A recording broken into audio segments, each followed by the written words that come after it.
नमस्कार. थोड्या दिवसापूर्वी ना मी माझ्या माहेरी गेले होते काही कारणास्तव. आणि नेमकी त्या दिवशी माझी आई ना बाहेर गेली होती. ती बाहेरून आली तेव्हा फार थकली होती आणि घरात येऊन ती विश्रांती करत होती. संध्याकाळ झाली तरी ती उठली नव्हती. तिला बरं नव्हतं वाटत. पप्पा आले आणि त्यांना जेवण वाढण्यासाठी त्यांनी मम्मीला हाक मारली. तर मम्मी म्हटली, मला बरं नाही आहे, मी झोपते. म्हणून बाबांनी माझ्या हळू आवाजात, दबक्या आवाजात मला म्हटले, पूजा मला जेवण वाढशील का? तो दबका आवाज ना हे सांगत होता की आता माझ्या मुलीचं लग्न झालं आहे, तिला मी काम सांगू की नको. तरी बाबांना जेवण वाढलं, झाडू पोछा केला आणि चांगल्यापैकी बिछाणा वगैरे अंथरून आम्ही झोपायची तयारी केली. झोपण्यासाठी मी माझ्या आईच्या बाजूला झोपायला गेले. तशी लग्नाआधी मला सवयच होती तिच्या अंगावर हात टाकायचा आणि अंगावर पाय टाकून झोपून जायचं. पण लग्नानंतरची थोडी गोष्ट वेगळी असते ना. म्हणून मी तिला बरं नव्हतं म्हणून मी तिच्या अंगावर हात टाकला आणि अंगावर पाय टाकला. पण ज्या क्षणी मी तिच्या अंगावर हात टाकला ना, मला असं रिअलाईज झालं की माझ्या मनातलं ओझं कमी झालं आणि माझं मन शांत झालं आणि मी पूर्णपणे रिलॅक्स झाले आणि शांत झालं.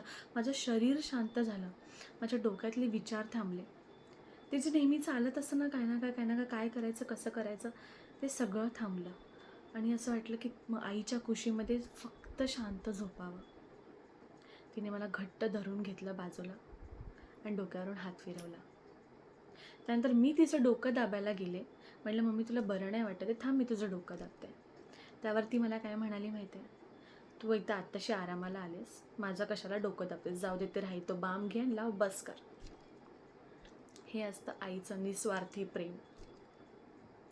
आपल्याला नाही समजत आधी. आपण जेव्हा लांब जातो ना आपल्या आईवडिलांपासून, तेव्हा आपल्याला रिअलाईज होतं ते काय असतं ते.